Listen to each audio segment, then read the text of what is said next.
எல்லோருக்கும் கிறிஸ்துவின் அன்பான வாழ்த்துக்கள். இன்னும் முதலாக இந்த நீங்கள் சபைக்கு வந்திருந்தால் உங்களை வெண்டி ஆங்கிலிக்கன் தமிழ் திருச்சபையின் சார்பாக இயேசுவின் நாமத்தில் உங்களை வாழ்த்தி வரவேற்கின்றோம். எனது பேர் ஜோசப். தொடர்ச்சியாக நீங்கள் இந்த சபைக்கு வருவதற்கு தேவன் உங்களுக்கு சித்தத்தை கொடுத்திருந்தால் நீங்கள் தொடர்ந்து வருமாறு கேட்டுக்கொள்கின்றோம். சபை முடிந்த பிறகு இருக்கக்கூடிய ஐக்கிய விருந்தில் நீங்கள் கலந்து கொள்ளுமாறு நாங்கள் அன்புடன் கேட்டுக்கொள்கின்றோம்.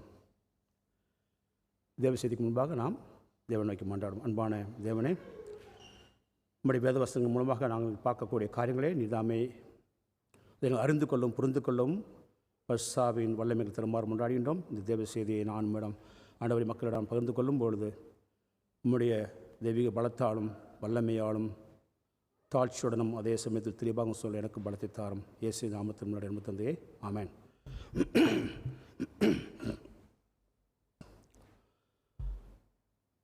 கொஞ்சம் எல்லாம் கற்பனை செஞ்சு பாருங்களேன்.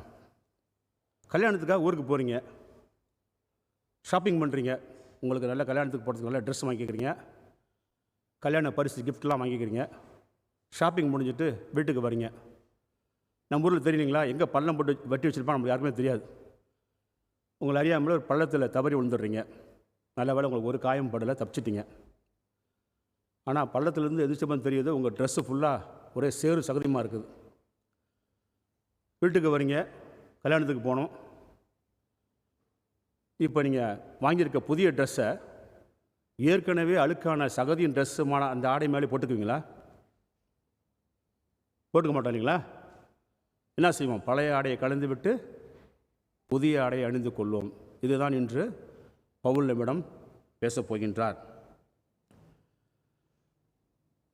கடந்த வாரங்களில் நாம் கிறிஸ்துவுக்குள் யார், நமது அடையாளம் என்பதை பார்த்து வந்த நாம் இன்று பவுல் நம்மிடம் அந்த அடையாளத்திற்கு பொருத்தமில்லாத ஆடைகளை, பொருத்தமில்லாத பழக்க வழக்கங்களை நீங்கள் கலற்றி எறிய வேண்டும் என்று சொல்கின்றார். உங்களது சம்பளமோ உங்களுடைய அந்தஸ்தோ நீங்கள் கிறிஸ்தவர்கள் என்று உங்களை அடையாளப்படுத்தி காட்டப்போவது கிடையாது. கிறிஸ்துவுக்குள் ஆன நான் ஒரு புதிய படைப்பு என்பதுதான் உங்களை மற்றவர்களுக்கு அடையாளப்படுத்தி காட்டப் போகின்றது. இது நான் பார்க்க போகின்ற வசனங்கள் எபேசியர் 4:14. அதுக்கான தலைப்பு பழைய மனிதனை களைந்து விட்டு புதிய மனிதனை அணிந்து கொள்ளுதல். அடுத்த வாரம் பார்க்கக்கூடிய இதே எபேசியர் தொடர்ச்சியாக 25-32 வசனங்களை பார்க்கக்கூடிய தலைப்பு புதிய அடையாளத்திற்கு ஏற்றபடி நடைமுறை வாழ்க்கை. ஏன் அடுத்த வாரம் நம்ம பார்க்கக்கூடிய வசனத்தை பேர் சொல்கிறான்னு கேட்டிங்கன்னா, தலைப்பை அடுத்த வாரம் ரொம்ப முக்கியமான வாரம். அது நம்ம எப்படி நம்மளுக்கு எடுத்த புதிய அடையாளத்துக்கு ஏற்றபடி ஒரு கிறிஸ்தவ வாழ்க்கையை வாழ வேண்டும் என்கின்ற நடைமுறைக்கான காரியங்களை, ப்ராக்டிக்கல் கிறிஸ்டியன் லைஃப்பை பற்றி அடுத்த வாரம் பவுல் பேச போகின்றார். ஸோ முக்கியமான வாரம், அடுத்த வாரம் வர தவற வேண்டாம். ஸோ இன்றைய தலைப்பு பழைய மனிதனை களைந்து விட்டு புதிய மனிதனை அணிந்து கொள்ளுதல். எபேசியர் 4:17-24 வசனங்கள். பழைய மனுஷனோட நிலைமையை பவுல் 17ஆம் வசனத்திலே ஆரம்பிக்கின்றார். நான் இன்று உபயோகப்படுத்தக்கூடிய வசனங்கள் எல்லாமே IRV, இந்தியன் ரிவைஸ்டு வெர்ஷன் என்ற மொழிபெயர்ப்பிலிருந்து நான் உபயோகப்படுத்துகின்றேன். மிக எளிதாக புரிந்து கொள்ளக்கூடிய தமிழ் இருப்பதால் அதை உபயோகப்படுத்துகிறேன். எனவே கர்த்தருக்குள் நான் உங்களுக்கு சாட்சியாக சொல்லி எச்சரிக்கிறது என்னவென்றால், யூதர் அல்லாதவர்கள் தங்களுடைய வீணான சிந்தையிலே நடக்கிறது போல இனி நீங்கள் நடக்காமல் இருங்கள். பவுல் இந்த வசனங்களில் முன்பு நாம் எப்பேற்பட்ட வாழ்க்கையை வாழ்ந்தோம், இந்த உலகம் எப்படி இருக்கின்றது என்பதை இந்த வசனம் மூலமாக தெரிவிக்கின்றார். இந்த வசனத்தில் வீணான சிந்தையிலே என்ற வார்த்தையை அவர் உபயோகப்படுத்தியிருக்கின்றார். ஃபியூச்சரிட்டி ஆஃப் மைண்ட்.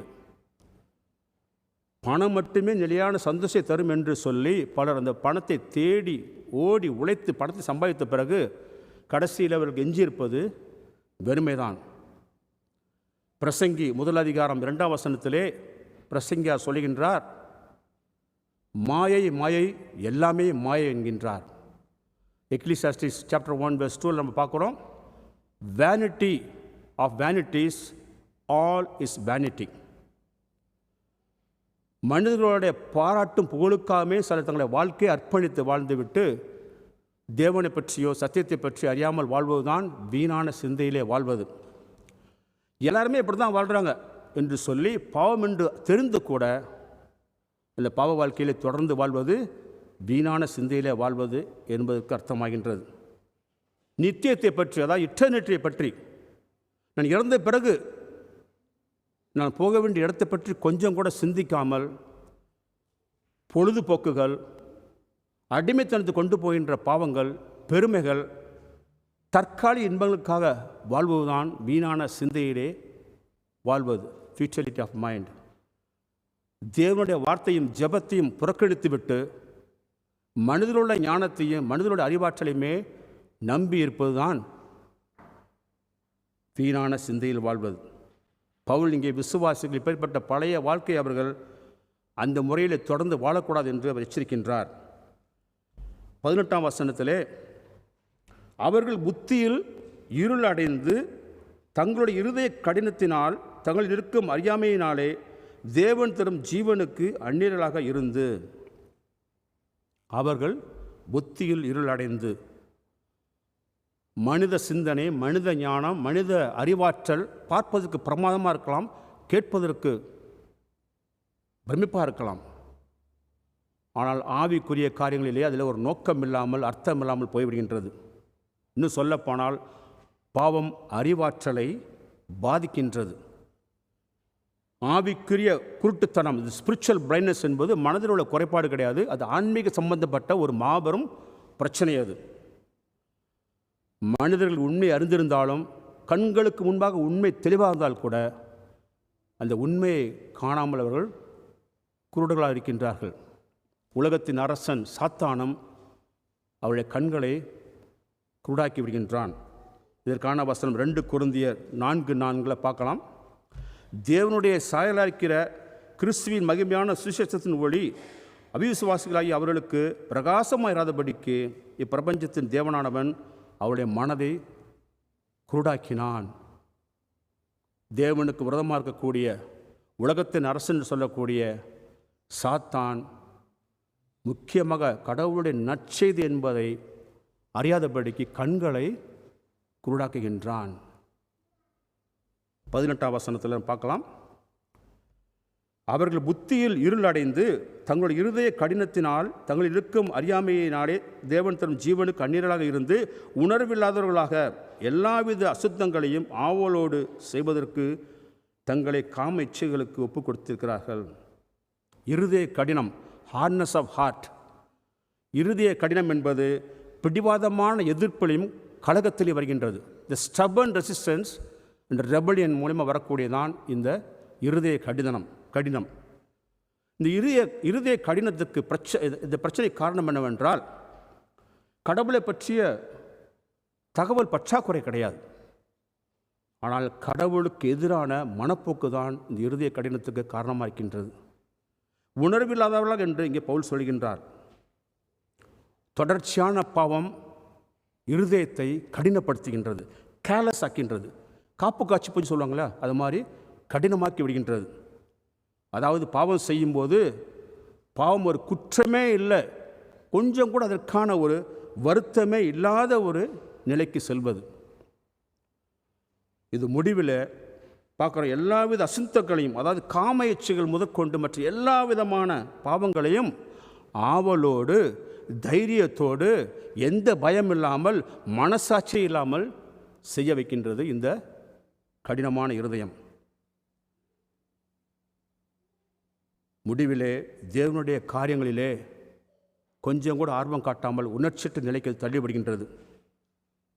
இது மிக மிக ஆபத்தானது. பவுல் இந்த வசனங்களை சொல்லும் பொழுது ஆரம்பத்தில் பார்த்தோம், யூதர் அல்லாதவர்கள், அதாவது புறவினத்தார், ஜென்டைல்ஸ் என்று குறிப்பிடும்பொழுது நம்ம எல்லாருமே அந்த வகையில் தான் நம்ம வருகின்றோம். எல்லாருமே புறவினத்தார் தான்.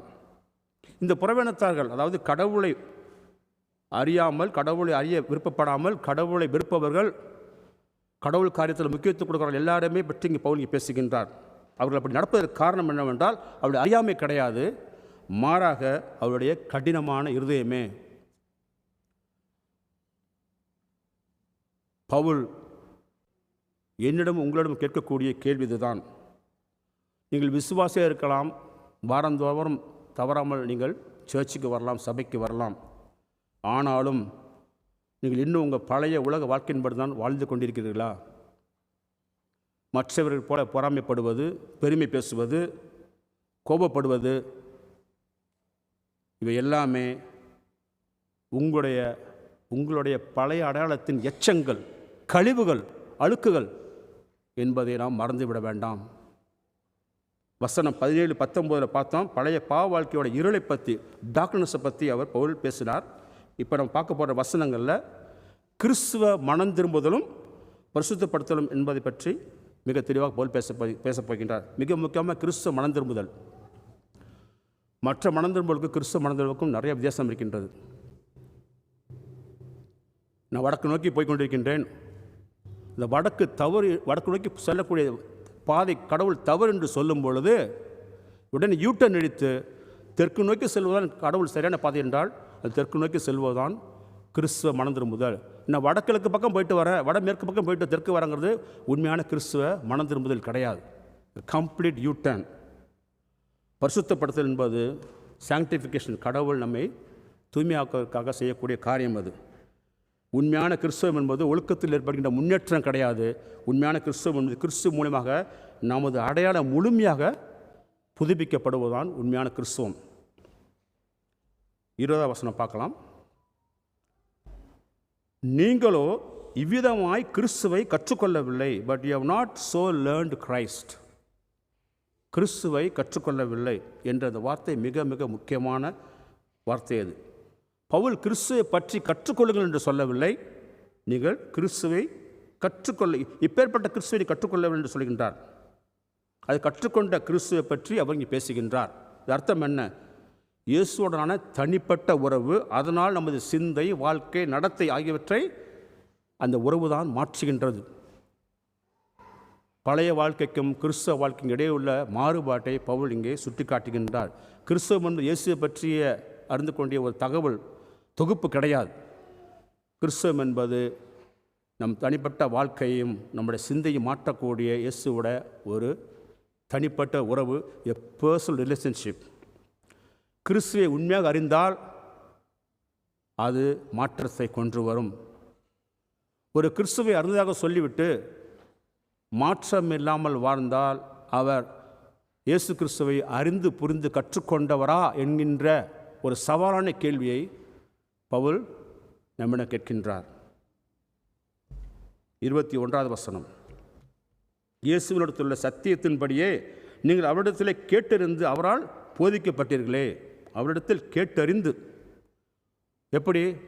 நற்செய்தியின் மூலமாக இயேசுவின் குரலை கேட்பது. நாம் உண்மையான விசுவாசி, நான் பரம்பரையாக கிறிஸ்துவ குடும்பத்தில் பிறந்திருக்கிறேன் அதனால் விசுவாசி என்று சொல்வதனால் கிடையாது. உண்மையான விசுவாசி என்பவர் இயேசுவை நேரடியாக சந்தித்திருக்க வேண்டும். Encountering Jesus himself. அது எப்படி இயேசுவை நேரடியாக சந்திக்க முடியும்? வேத வசனங்கள் வாயிலாக அவரிடம் கேட்டறிந்து, இயேசுவிடம் கேட்டறிந்து அவரை நாம் அறிந்து புரிந்து விசுவசிப்பது. இயேசுவினிடத்தில் உள்ள சத்தியத்தின்படி அவரால் போதிக்கப்பட்டீர்களே. இயேசுவே சத்தியத்தை போதிப்பவர் மட்டுமல்ல, அவர் தான் சத்தியமாக இருக்கின்றார். யோவான் 14:6 நமக்கு தெரிஞ்ச வசனம் அது. இயேசுவை நானே வழியும், நானே சத்தியம், நானே ஜீவனாக இருக்கின்றேன், என் மூலமாக என்று நீங்கள் தந்தையிடம் வர முடியாது என்கின்றார். சத்தியம் என்பது கலாச்சாரம், உணர்வுகள், மனித சிந்தனையினால் தீர்மானிக்கப்படுவது கிடையாது. சத்தியம் என்பது கிறிஸ்துவினால் தீர்மானிக்கப்படுகின்றது. ஏனென்றால் அவர்தான் சத்தியமாக இருக்கின்றார். வசனம் 22. அந்தபடி முந்தின நடக்கைக்குரிய மோசம் போக்கும் இச்சைகளாலே கெட்டுப்போகிற பழைய மனுஷனை நீங்கள் களைந்து போட்டு, இது ஒரு அழுக்கான உடையை நம்ம களைந்தெறிவது போல பாவத்தின் கீழிருந்த நம்முடைய பழைய வாழ்க்கை முறை பற்றி குறிக்கின்ற வசனம் அது. மோசம் பண்ணும் இச்சைகள். பழைய மனுஷன் அந்த மோசம் பண்ண இச்சைகளால் அவன் கெட்டு போயிருந்தோம். பாவம் நமக்கு சுதந்திரம், திருப்தி, இன்பம் தருவதாக வாக்குறுதி அளிக்கின்றது. முடிவிலே அது நமக்கு ஏமாற்றத்தை அளிக்கின்றது. பாவம் நமக்கு வாழ்க்கை தருவதாக சொல்லி மரணத்துக்கு இட்டு செல்கின்றது, நித்திய மரணத்துக்கு இட்டு செல்கின்றது. கிறிஸ்தவ வாழ்க்கை என்பது பாவமான பழக்க வழக்கங்கள், சிந்தனைகள், ஆசைகள் இவை எல்லாற்றையும் ஒருமுகமாக திட்டமிட்டு முடிவெடுத்து நிராகரிப்பதாகும். Christian life involves a complete, deliberate rejection of sinful life, sinful thoughts and desires. 23ஆம் வசனம். உங்கள் உள்ளத்திலே புதிதான ஆவியுள்ளவர்களாகி, மாற்றம் என்பது வெளிப்புற நடத்தையில் ஏற்படுகின்ற மாற்றம் மட்டும் கிடையாது, அது உள்ளுக்குள்ளார மாற்றம் அடைந்து ஒரு புதுப்பித்த நிலைமையை அது காட்டுகின்றது. தேவன் தான் நம் மனதையும் நம்முடைய சிந்தனைகளையும் நமது உள்ளார்ந்த இயல்பையும் அவர் தான் மாற்றுகிறார், மாற்ற முடியும். இது நம்ம ரோமையர் 12:2 ஒரு பொருத்தமான வசனத்தை பார்க்கலாம். நீங்கள் இந்த பிரபஞ்சத்திற்கு ஒத்த வேஷம் தெரியாமல் தேவனுடைய நன்மையும் பிரியமும் பரிபூர்ணமான சித்தம் இன்னதென்று பகுத்தறியத்தக்கதாக உங்கள் மனம் புதிதாகிறதுனாலே மறுரூபமாகுங்கள். மன்னிக்கவும். தேவனுடைய சித்தம் இன்னதென்று அறிய நீங்கள் பகுத்தறியத்தக்கதாக உங்கள் மனம் புதிதாகிறதுனாலே மறுரூபமாகுங்கள். இந்த வசனம் சொல்கிறது பார்த்திங்கன்னா ஒரு தொடர்ச்சியான ஒரு பரிசுத்தமாக்கப்படுதலை பற்றி பேசுகின்றது. கண்டினியூஸ் சாங்டிஃபிகேஷனை பற்றி பேசக்கூடிய வசனம் அது. வசனம் 22-23 ஒரு முக்கியமான மாற்றம், ஒரு பெரிய டிரான்ஸ்ஃபார்மேஷனை பற்றி நம்ம பார்த்தோம். உங்கள் உள்ளத்திலே புதிதான ஆவி உள்ளவர்களாகி, உங்கள் உள்ளத்திலே புதிதான ஆவி உள்ளவர்களாகி, உங்கள் வீட்டில் டெஸ்க்டாப்போ அல்லது லேப்டாப்போ வைரஸ் அட்டாக் ஆச்சுன்னு வச்சுங்களேன், உங்களோட ஆப்ரேட்டிங் சிஸ்டம் வரைக்கும் அது அட்டாக் ஆகிருந்துச்சுன்னா நம்ம என்ன பண்ணுவோம்? ஹார்ட் டிஸ்கை ஃபார்மேட் பண்ணுவோம் இல்லைங்களா? ஹார்ட் டிஸ்கை க்ளீனாக அழிச்சிட்டு ஆப்ரேட்டிங் சிஸ்டத்தை திருப்பி நம்ம இன்ஸ்டால் பண்ணுவோம். அதே போல தான் நம்மளுடைய இருதயத்தின் ஆப்ரேட்டிங் சிஸ்டத்தை முழுமையாக புதுப்பிக்கப்படுவதுதான், முழுமையாக அது அசுத்தம் இல்லாமல் புதுப்பிக்கப்படுவதுதான் இந்த சாங்டிஃபிகேஷன். இது நீங்களோ உங்களை சொந்த முயற்சினால் செல்ஃப் இம்ப்ரூவ்மெண்ட்டால் வரக்கூடிய காரியம் கிடையாது. இது முழுக்க முழுக்க கிறிஸ்துவால் ஏற்கனவே செய்யப்பட்ட காரியம், செய்து கொண்டிருக்கின்ற காரியம் பரிசுத்தாவியினாலே. இது உங்களால் ஆனது கிடையாது, இது உங்களுடைய செய்கையினால் வருவது கிடையாது, முழுக்க முழுக்க கிருபையினால் வரக்கூடிய காரியம் அது. கிறிஸ்தவ வாழ்க்கை என்பது வெறும் ஒரு புறமான மாற்றம் ஏற்கனவே சொன்னது போல இது உள்ளுக்குள்ளே ஏற்படுகின்ற ஆவியின் புதுப்பித்தல் மூலமாக வரக்கூடிய வாழ்க்கை தான் இந்த வெளிப்புற வாழ்க்கையின் அடையாளமாக காட்டப்படுகின்றது. 24ஆம் வசனம். மெய்யான நீதியிலும் பரிசுத்தத்திலும் தேவனுடைய சாயலாக சிருஷ்டிக்கப்பட்ட புதிய மனுஷனை தரித்து கொள்ளுங்கள். புதிய மனுஷனை தரித்து கொள்ளுங்கள். அதாவது நீங்கள் நீதியும் பரிசுத்தமும் வெளிப்படமாக காணக்கூடிய, தேங்க்யூ, வெளிப்புறமாக காணக்கூடிய அந்த சீருடைய அந்த யூனிஃபார்மை அணிந்து கொள்ளுங்கள் என்று சொல்கின்றார். உங்கள் ஆடையில் நீதியும் பரிசுத்தமும் வெளிப்பட வேண்டும். தேவனுடைய சாயலாக சிருஷ்டிக்கப்பட்ட என்ற வார்த்தை உபயோகப்படுத்தப்படுகின்றது. இது ஒரு புதிய சிருஷ்டியை குறிக்கின்றது. ஒரு விசுவாசி கிறிஸ்துவுக்குள்ளார புதிய ஒரு படைப்பாகின்றார். நீங்கள் புதிதாக படைக்கப்பட்ட விசுவாசி சொல்லும் பொழுது நீங்கள் திருத்தப்பட்ட பாவி கிடையாது. நீங்கள் திருத்தப்பட்ட பாவி கிடையாது. நீங்கள் கிறிஸ்துவுக்குள் ஒரு புதிய சிருஷ்டி. இது ஒரு புதிய ஆடை அணிந்து கொண்டு திருமணத்தை சொல்வது போல தான். ஒரு புதிய மனிதன் தேவனுடைய சாயலை பிரதிபலிக்கின்றான். ஒரு புதிய மனிதன் தான் தேவனுடைய சாயலை பிரதிபலிக்க முடியும். இங்கே வசனத்தில் பார்க்குறோம், மெய்யான நீதியிலும் பரிசுத்தத்திலும்.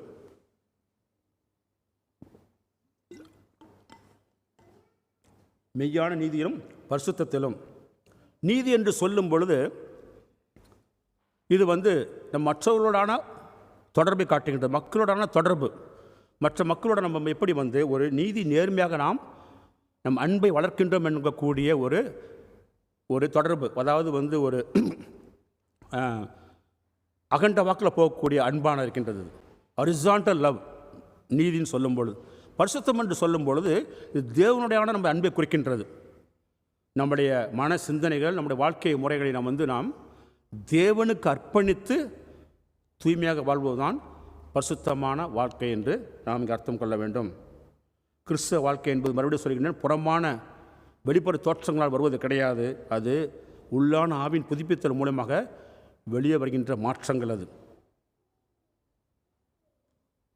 தேவனுடைய வசனங்கள், தேவனுடைய ஆவி, தூய ஆவி உங்களுக்குள்ளே கொண்டிருக்கிற தூய ஆவி உங்களுடைய வாழ்க்கையில் மாற்றங்களை கொண்டு வரவில்லை என்றால், பவுல் நம்முடைய எச்சரிப்பது என்னவென்றால், ஒன்று நீங்கள் இன்னும் பழைய ஆடையை அணிந்து கொண்டு பழைய வாழ்க்கையை வாழ்ந்து கொண்டிருக்கின்றீர்கள். அல்லாவிட்டால் பழைய ஆடை மேலேயே நீங்கள் சேறு அழுக்கு அந்த மாதிரி அழுக்காக இருந்த ஆடை மேலேயே நீங்கள் புதிய ஆடை அணிந்து கொண்டிருக்கிறீர்கள் என்று இங்கே சொல்ல வருகின்றார். இப்பொழுது நம்மளோட வைக்கப்பட்ட கேள்வி என்னவென்றால், நீங்கள் இன்னும் பழைய ஆடையை அணிந்து கொண்டிருக்கின்றீர்களா? அதாவது பொறாமை, கோபம், சீற்றம், காம இச்சையான எண்ணங்களுக்கு எப்பொழுதுமே மனதை செலுத்துவது, காம விகார காரியங்களில் எப்பொழுதும் ஈடுபடுவது, மற்றவர்களை பற்றி புறங்கூறுதல், கோபப்படுதல், காசிப்ஸு,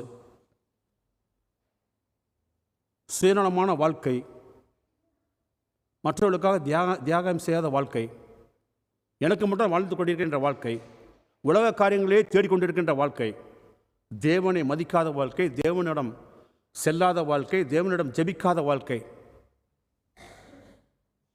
இவற்றில் ஏதாவது ஒன்றோ அல்லது எல்லாவற்றையுமோ நீங்கள் வாழ்ந்து கொண்டிருந்தால் நீங்கள் இன்னும் பழைய ஆடையை தான் அணிந்து கொண்டிருக்கின்ற அர்த்தமாகின்றது. பிரியமானவர்களே, நாம் அடிக்கடி சொல்கிறது, நாம் வெற்றி பெற முயற்சிப்பவர்கள் கிடையாது. நாம் கிறிஸ்துவில் ஏற்கனவே வெற்றி பெற்றவர்களாக வாழ்ந்து கொண்டிருக்கின்றோம். அப்படி என்றால் நீங்கள் ஒரு வெற்றி பெற்ற வீரனுக்குரிய ஆடையை நீங்கள் அணிந்திருக்கிறீர்களா? அல்லது தோல்வி அடைந்த தோற்றுப்போனோடைய ஆடை அணிந்திருக்கின்றீர்களா? இந்த உங்களை கேட்டுக்கொள்ளுங்கள். என் வாழ்க்கையில் நான் இன்னும் அணிந்து கொண்டிருக்கின்ற அந்த பழைய ஆடை, அந்த பழைய பழக்க வழக்கம் எது? What are the since I'm holding on to? எந்த பாவங்களில் நான் இன்னும் வாழ்ந்து கொண்டிருக்கின்றேன்? எந்த பழைய ஆடையை தூக்கி எறியாமல் அணிந்து கொண்டிருக்கின்றேன்? அப்படி நீங்கள் இன்னும் இந்த பழைய ஆடை அணிந்து கொண்டு வாழ்ந்து கொண்டிருந்தால் உங்கள் மனதை வேத வசனத்தால் நீங்கள் புதுப்பிக்க தயாராக இருக்கிறீர்களா? நிச்சயமாக உங்களால் முடியாது. ஆனால் வேத வசனம் பழைய பழக்க வழக்கங்களையும் பழைய ஆடைகளையும் தூக்கி எறிய உங்களுக்கு நிச்சயமாக உதவும். இயேசுவை ஏற்றுக்கொண்டு மீட்படைந்தவர்களுக்கு அவர் கொடுக்கப்பட்ட பரிசுத்தாவி என்பவர் அந்த பலத்தை நிச்சயமாக தருகின்றார். நம்மால் போரிட முடியாது என்பதுதான் உண்மை. பழைய பழக்க வழக்கங்களோ பழைய பாவங்களோ நம்மை விட்டு அவளை எளிதில் போய்விடாது. முக்கியமாக அடிமைத்தனத்தை உண்டாக்கின பாவங்கள் நம்மை விட்டு அவளை எளிதாக போய்விடாது. ஒரு வாரம் போயிருக்கலாம், 2 வாரம் போயிருக்கலாம், திருப்பி தலை தூக்க ஆரம்பிக்கும். ஆனால் யோசிப்பார்கள், பழைய ஆடையை அணிந்து கொள்வது நாற்றம் அடிக்கக்கூடிய காரியம், ஒரு அசிங்கமான காரியம். அது நாற்றம் அடிக்கக்கூடிய பாவமான வாழ்க்கை உண்மையிலே தேவனுக்கு உகந்ததா? பழையதை களைவோம். கிறிஸ்து நமக்கு தந்த புதிய மேன்மையை நாம் அணிந்து கொள்வோம். இயேசு கிறிஸ்துவை கொண்டாடுவோம். அன்பான தந்தையே, பல நேரங்களில் நாங்கள் எங்கள் இருதயம் கடினமானது என்பதை அறியாமல் வாழ்ந்து கொண்டிருக்கின்றோம். உங்களை விட்டு விலகும் போதெல்லாம், உங்கள் அன்பை அறிந்து கொள்ளாத போதெல்லாம், உங்களுடைய உறவை நாங்கள் மதிக்காத போதெல்லாம், உலகமும் சரி, எங்களுடைய மாமிசமும் சரி, சாத்தானும் சரி, கொஞ்சம் கொஞ்சமாக இருதயத்தை கடினப்படுத்தி கேர்லெஸ் ஆக்கி விடுகின்றான், காப்பு காய்ச்சி போய்விடுகின்றான். எங்கள் இருதயமானது உம்முடைய வாசகங்களை கேட்கக்கூடிய ஒரு இலகுவான இருதயமாக, எங்கள் இருதயம் மறுரூபமாக புதிதாக்கப்படுவதற்கு ஆவியானவர்களை பேசும் பொழுது, பாவம் செய்யும் பொழுது, அதை குறித்து அவர் எங்களுக்கு மன உறுத்துதலை தரும் பொழுது அதற்கு நாங்கள் செவி கொடுத்து அதிலிருந்து விலகி ஓட எங்களுக்கு பலத்தை தாரும். நாங்கள் பழைய ஆடை அணிந்தவர்களாக வாழ உமது விருப்பமல்ல, எங்களுக்கும் அது பிடிக்கவில்லை. புதிய ஆடை அணிந்து கிறிஸ்துவின் மேன்மை அணிந்து வாழ எங்களுக்கு பலத்தை தாரும். இயேசுவின் இனி நாமத்தில் கெஞ்சி மன்றாடுகிறேன் அன்பு தந்தையே, ஆமென்.